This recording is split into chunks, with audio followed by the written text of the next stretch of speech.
न पुष्पगंधो पटिवात मेति न चंदनं तगरे मल्लिकावा सतंद गंधो पटिवात मेति सब्बा दिशा शपुरुषो भवति। यानी चंदन, तगर या चमेली किसी भी पुष्प की खुशबू हवाओं की विपरीत दिशा में नहीं जाती। यानी सभी प्रकार के सुगंध की खुशबू हवाओं की दिशा में ही प्रवाहित और प्रसारित होती है। लेकिन सज्जनों की सज्जनता, महान लोगों की महानता, विद्वान लोगों की विद्वता और बलिदानियों के बलिदान की खुशबू हवाओं की विपरीत दिशा में भी, यानी चारों दिशाओं में प्रवाहित और प्रसारित होती है।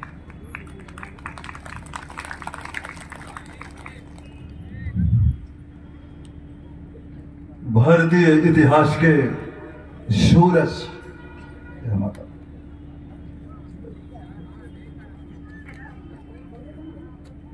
आदिवासी समाज के शिखर पुरुष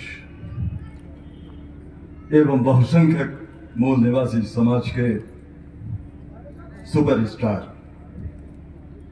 अमर शहीद बिरसा मुंडा जी के स्वर्ण शताब्दी समारोह के पावन अवसर पर मैं सर्वप्रथम विश्वगुरु शास्त्रा शाक्यमुनि तथागत गौतम बुद्ध, विश्व के महानतम सम्राट देवानंद प्रिय प्रियदर्शी अशोक महान एवं बुद्ध भूमि भारत में बुद्ध धम्म संघ को पुनर्जीवित करने वाले महामानव परम पूज्य बोधिसत्व बाबा साहेब अम्बेडकर को वंदन करते हैं, नमन करते हैं। सम्मानित मंच, दूर दराज से आए हुए बहुसंख्यक मूल निवासी समाज, हजारों हजार वर्षों से भारत की पावन जमीन पे निवास करने वाली आदिवासी समाज के हमारे गौरवशाली प्रबुद्ध साथियों, पूज्य भिक्षु संघ, प्रिय माताओं और बहनों, मैं सर्वप्रथम आयोजक मंडल के सभी सदस्यों को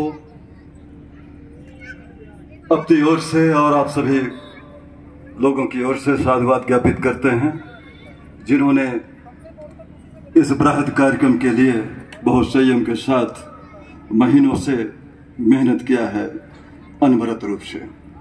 आप सभी लोग भी साधुवाद के पात्र हैं, क्योंकि सुबह से मेरे ख्याल से 11 बजे से आप लोग इस तपती धूप में बैठ करके समाज के शिखर पुरुष बिरसा मुंडा जी के इस गोल्डन जुबली बर्थडे पर अपनी सहभागिता प्रस्तुत कर रहे हैं। साथियों, एक नन्ही सी किरण, एक छोटी सी किरण अपनी साधना से महान सूरज कैसे बन जाती है? यदि इस रहस्य को समझना है तो हमें अमर शहीद बिरसा मुंडा जी के जीवन संघर्ष को देखना चाहिए। साथियों, एक छोटी सी बूंद अपनी संचय क्षमता से महान समुद्र कैसे बन जाती है? यदि इस रहस्य को समझना है तो अमर शहीद शिखर पुरुष बिरसा मुंडा जी के परित्याग को समझना चाहिए। साथियों, एक छोटा सा बीज विषम परिस्थितियों में, विषम जलवायु को झेलते हुए महान वट वृक्ष कैसे बन जाता है? यदि इस रहस्य को समझना है तो हमें अमर शहीद बिरसा मुंडा जी के अमर बलिदान को समझना चाहिए। साथियों, हम पुण्यवान हैं, हम सभी लोग गौरवशाली हैं कि अपने समाज के, भारतवर्ष के इतिहास के सूरज बिरसा मुंडा जी के 150वें जन्म जयंती समारोह, जिसे स्वर्ण शताब्दी समारोह कहा जाना चाहिए, पर शरीक होने का धम्म अवसर मिला। साथियों, अभी प्रबुद्ध साथीगणों ने बताया कि उनका जन्म आज के ही दिन 75 पे हुआ था और उनका बलिदान रांची के सेंट्रल जेल में, मैं वहाँ गया हूँ, मुझे वहाँ माथा टेकने का धम अवसर मिला है। 9 जून 1900 को इस चमकते दहकते सूरज को फांसी के फंदे पर लटका दिया गया। साथियों, उनका जो जीवन का जो स्पैन था, जो लंबाई थी जीवन की, वो 24 साल 6 महीना और 25 दिन थी। साथियों, यदि उनके हम उम्र पर दृष्टिपात करें तो 24 साल 6 महीने और 25 दिन में एक व्यक्ति सूरज कैसे बढ़ जाते हैं, इस दुनिया के इतिहास में अजर और अमर कैसे हो जाते हैं। साथियों, ये जयंती मनाने का मुख्य उद्देश्य यह होना चाहिए कि उनके जीवन से हमें प्रेरणा लेना है और सीख लेना है। साथियों, अभी मैं कुछ दिन पहले 10 दिन के लिए लंदन गया था। जब लंदन गया तो लंदन में एक दुनिया का सबसे बड़ा म्यूजियम है, संग्रहालय है। उस संग्रहालय में विश्व गुरु भारत के हजारों शिलाओं पे लिखी अमर इबारत वहां पर रखी हुई है। वहां पर बिरसा मुंडा जी की जीवन गाथा पर एक लाइन लिखी हुई है जिसे मैंने पढ़ा और मैं अपने आप को पुण्यवान महसूस किया कि 7 समंदर पार आज भी हमारे अमर शहीद बिरसा मुंडा जी के गौरव गाथा की कहानी अजर अमर है। अंग्रेजों ने लिखा है कि यदि बिरसा मुंडा जैसे नौजवान, क्योंकि भारत नौजवानों का देश है, यहां पर कम से कम 60-65% आबादी नवयुवकों की है और नवयुवकों के कंधे पर 21वीं सदी का भारत है। लिखा हुआ है, यदि बिरसा मुंडा जी के आंदोलन को आत्मसात करते हुए उसे मनो भाव से ग्रहण करते हुए यदि आंदोलन पर पूरा भारत, नवयुवक भारत यदि अंग्रेजों के खिलाफ खड़ा हो जाता तो हमें 1900 के पहले ही भारत को छोड़ करके आना पड़ता। और ये शब्द जो लिखे हुए हैं तो वास्तव में हम लोगों को गौरवशाली होने का मौका प्रदान करते हैं। साथियों, उन्होंने जल, जंगल, जमीन, जैसा कि इतिहास में लिखा हुआ है, सभी हमारे विद्वत प्रबुद्ध साथियों ने इसे डिटेल से बताया है। उन्होंने एक शब्द जो जोड़ा होगा, जैसा कि मैं एक वैज्ञानिक माइंड से समय परिकल्पना कर रहा हूं, उन्होंने जमीर शब्द भी जोड़ा होगा। साथियों, जिस समाज का जमीर होता है, स्वाभिमान होता है, मनोभाव होता है, मनोवृत्ति होती है, वह समाज का इतिहास स्वर्ण अक्षरों में लिखा जाता है। जैसा कि अभी माननीय डॉक्टर मौर्य जी ने बताया है, जिस समाज का इतिहास होता है उस इतिहास का अनुगमन करते हुए आने वाली पीढ़ियां उसका पथगमन करती है। साथियों, उसके बताए रास्ते पर चलती है। साथियों, आज हम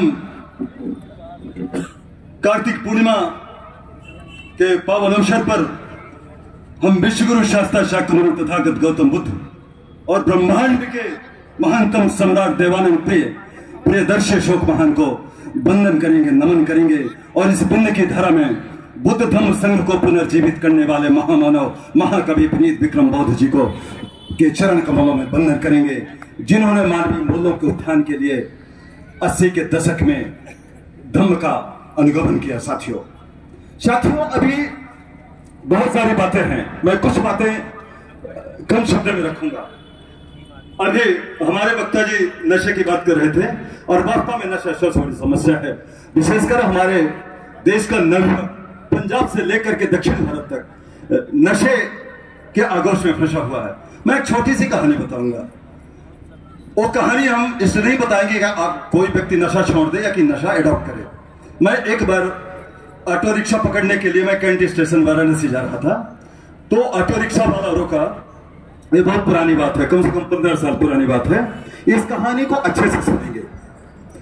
तो जैसे ऑटो रिक्शा रोका तो उसने गुटखा खोला, गुटखा मुंह पे डाला और गुटखा जो खाता थोड़ा फूंकता होगा, पता नहीं क्या कुछ होता होगा उसपे, ऊपर फूंका। इसके बाद मुझे बैठा, बोला भैया बैठिए। मैं कहा ठीक है, चलिए मेरी ट्रेन है, निकलना है, मुझे बाहर जाना है। तो मैंने उससे पूछा कि ब्रदर ये बताइए कि आप कितने गुटखा खाते हैं। तो उन्होंने कहा कि भैया मैं 24 घंटे में कम से कम 20-25 गुटखे खा लेता हूँ। तो मैंने कहा भैया एक गुटखे की कीमत क्या है। तो उन्होंने कहा ब्रदर इस समय गुटखा 10 या 12 रुपए कुछ बताया होगा, बड़ा साइज लिया रहा होगा। मैंने कहा ठीक है, हम 6 किलोमीटर चलेंगे और कुछ बातें करते थे चलेंगे आपसे, ताकि सफर भी कट जाए और कुछ धुम्मे की बातें हो जाए। तो मैंने कहा एक गुटखे की कीमत कितनी है। उन्होंने बताया कि भैया 10 रुपए। मैंने कहा यदि हम मान लेते हैं कि एक गुटखा 10 रुपए का है और केवल आप 10 गुटखा खाते हैं, तो एक दिन में कितने रुपए का गुटखा खाते हैं। तो उन्होंने कहा कि भैया ये 100 रुपए का हो गया। मैंने कहा यदि हम 1 महीने का हिसाब लगाएं तो कितना हो जाएगा। तो उन्होंने कहा कि भैया तो 3000 रुपए हो जाएगा। मैंने कहा ठीक है, आप बरसों बरस से रिक्शा चला रहे हैं तो एक साल में कितना गुटखा खा लेते हैं। तो बोला कि भैया जोड़ना पड़ेगा। बोला जोड़िए, अभी तो सफर थोड़ा दूर है। उन्होंने कहा कि 36,000 का गुटखा हम खा लेते हैं। मैंने कहा आपकी शादी हो गई है। उन्होंने कहा हाँ भैया शादी मेरी पिछले साल हुई है। मैंने कहा बच्चे बोले बच्चा भी 2 माह पहले हुआ है। मैंने कहा भैया एक बात करो, मेरा कहना मान लो, हो सकता हम दोबारा तुमको मिले ना मिले। यदि तुम गुटखे का व्रत रख लो, मतलब गुटखा खाना छोड़ दो, मैंने 10 गुटखे का हिसाब लगाया है, 36,000 का गुटखा खाते हैं, तो गुटखे के गए पूरी सब्जी दाल चावल खाइए, पेट भरेगा और एनर्जी मिलेगी। यदि आप गुटखा छोड़ते हैं तो मैंने माना कि 30,000 का गुटखा खाते हैं आप, तो 30,000 का एक LIC बीमा बेटे का कल करा दीजिए या कि 1 महीने बाद करा दीजिए।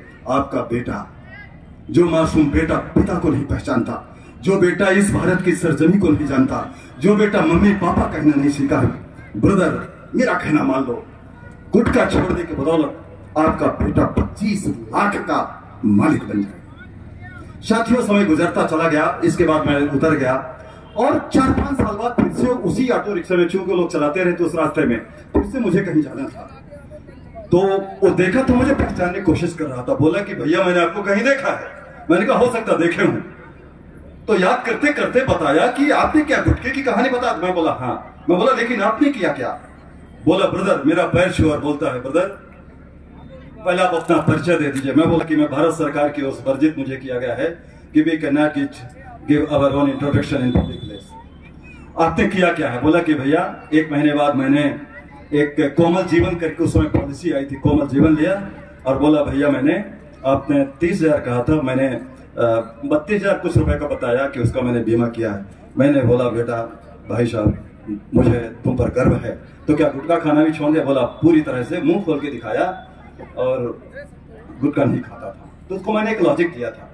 मैंने कहा कि तुम 4 अंगुली डालो मुंह फाड़ के, यदि अंगुली चली जाएगी तो खाते रहना, यदि नहीं जाती तो छोड़ देना, यह तर्क दिया। इसके बाद मैंने उसको बताया कि मैं IIT बनारस हिंदू यूनिवर्सिटी का आचार्य हूँ, प्रोफेसर हूँ। और नमन किया। बोला भैया आपने मेरे जीवन को बदल दिया। साथियों ये कहानी बताने का मतलब है कि यदि आप लोग पूरी सब्जी नमक रोटी खाएं बेहतर है।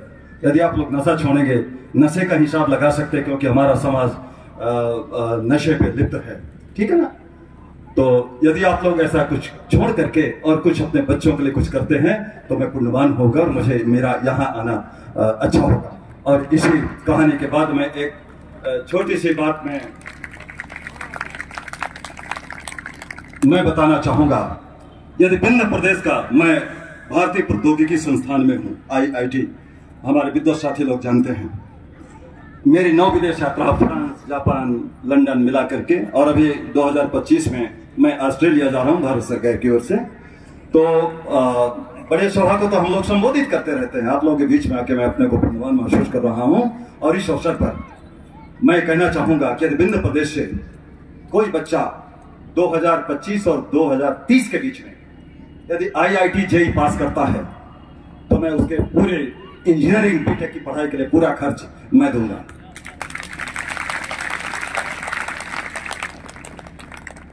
साथियों अभी हमारे मित्रगण कह रहे थे कि ये सिस्टम बनाने की जरूरत है। मौर्य जी बता रहे थे, सिस्टम पर थोड़ा बात करेंगे और माननीय मौर्य जी थोड़ा बैठेंगे। आप अभी, आप लोगों ने जैक का नाम सुना होगा।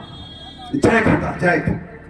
यदि एक ट्रक आपके गांव से 20 क्विंटल के धान लेकर के जा रहा है और पंचर हो गया, लदा हुआ है, उसके टायर को बदलना है तो कितने लोगों की जरूरत पड़ेगी आप लोग बताइए।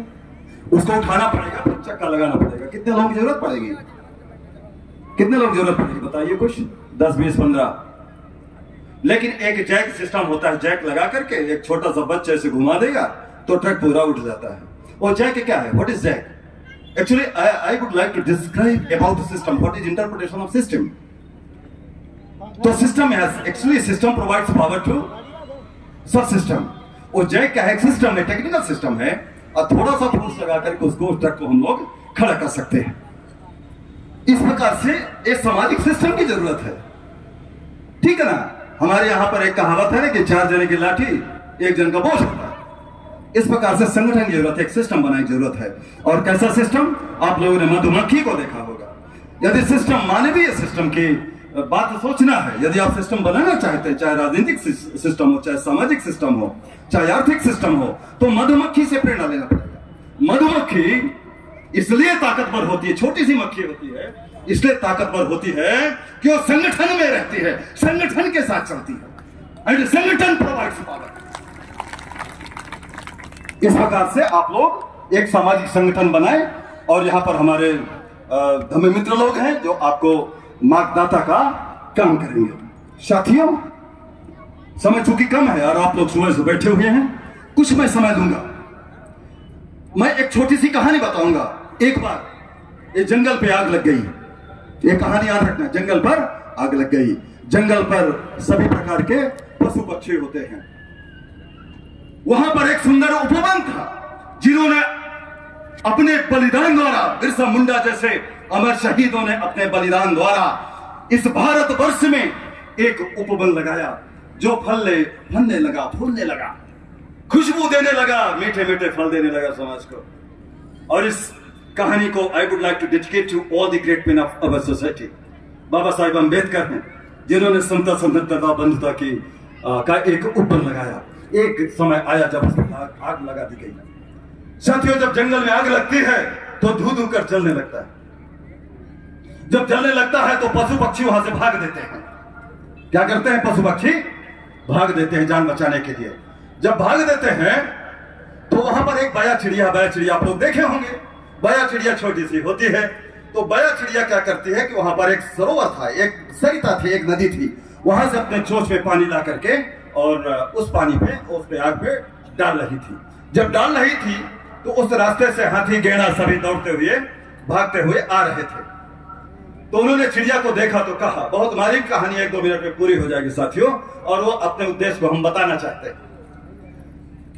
तो गैंडा बोलता है, बया चिड़िया बहन भाग चल, जंगल में आग लग गई है।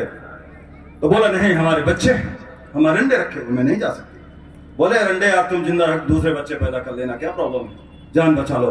उसने कहा, नहीं, हमारे महापुरुषों ने, हमारे समाज के उद्धारकों ने, हमारे समाज के उन्नायकों ने इस सुंदर उपवन को लगाने में अपनी कुर्बानियां दे दी हैं, अपना अनंत संघर्ष किया है, इसलिए हम तो नहीं जाएंगे, आप लोग जाइए।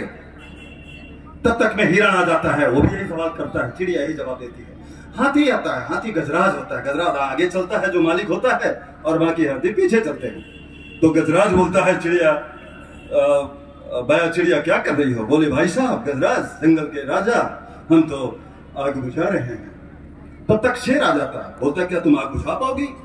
चिड़िया बोलती है, मुझे पता है कि इस जंगल की आग कभी भी नहीं बुझेगी, इस जंगल की आग कभी नहीं बुझेगी, लेकिन मेरा फर्ज है, मेरा कर्तव्य है, क्योंकि यहाँ के उपवन के फल हमने खाया है, इस उपवन की सुंदर खुशबू हमने लिया है, इस जंगल के सुंदर सरिता की बूंद से हमने अपना प्यास बुझाया है, इसलिए मेरा कर्तव्य है। तो हाथी बोला कि बात क्या है?